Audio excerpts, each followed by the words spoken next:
The third piece of technology that I think is really important is an overlying platform that helps you sort of organize your business. So whether it's for collaboration, communication, your email platform, your calendars, all of those things, I think if you're missing that and you're tying them all together in various platforms, it just makes work a little more cumbersome and it's really easy to lose things and you end up with a lot of redundancies, or at least that's my experience.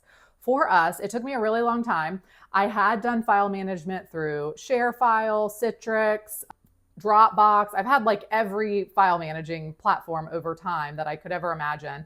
I've now finally fully adopted Google Workspace, which means Google for my email. I have my own domain, so storyhousere.com. And so we've pointed that, but it's a Google inbox that my domain is pointed to. So I get all my email through that. If you don't know how to do that, ChatGPT, you can Google that. It's very easy to do if you own your own domain. So Google email, Google Docs, and so no more Word docs, Google Sheets, so no more Excel spreadsheets, because I feel like being able to collaborate on a Google Sheet in real time versus you update your Excel, you email it to someone, they download it, they open that version, they update it, they email it back, you've got to get the newest version, then there becomes duplication, there becomes redundancies, there's different versions floating around out there.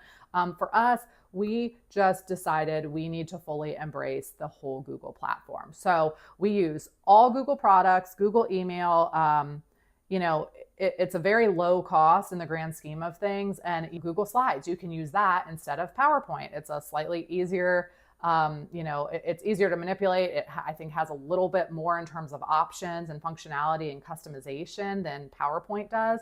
And these are just applications now that are more widely functional on different computers. So whether you have a Mac, whether you have a PC, whether you're running it off the internet, whether you don't have an internet connection, a lot of these things will work no matter where you are, no matter where you're presenting, and no matter what type of software the people on the other end of it who are collaborating with you have. So switching things over slowly, you can export, you can go into your old Excel files and convert them over to Google Sheets. I don't think you need to do it overnight, but I would just say focusing on that going forward so it's all in one place. And then Google Calendars. If you have not adopted Google Calendars yet, you're probably missing just some ease of life. There's just so many things that when your Google Calendar, like for me, my Google Calendar tells me where I'm going to need to go, and automatically I will get a little buzz on my watch or a ring on my phone when it's telling me, okay, based on the location that you're headed to, based on how long it takes you to get there from now, and based on, or from where you are now, and based on the traffic that's outside right now,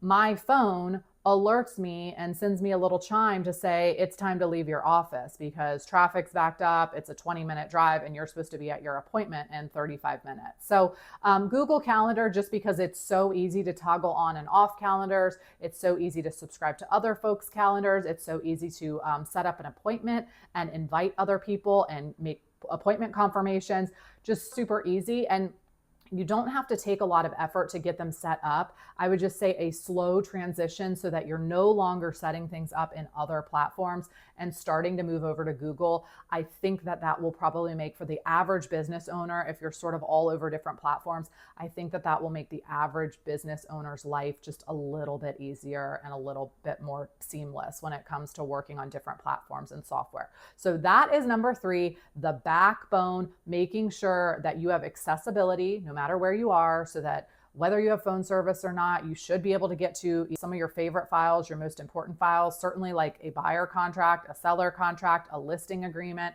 All of those things could be accessible on your cell phone, on your laptop. If you're not in a place where that is already set up for you, then that would be a great goal, just so that you've got flexibility and accessibility no matter where you are, especially with how fast this real estate market is moving these days.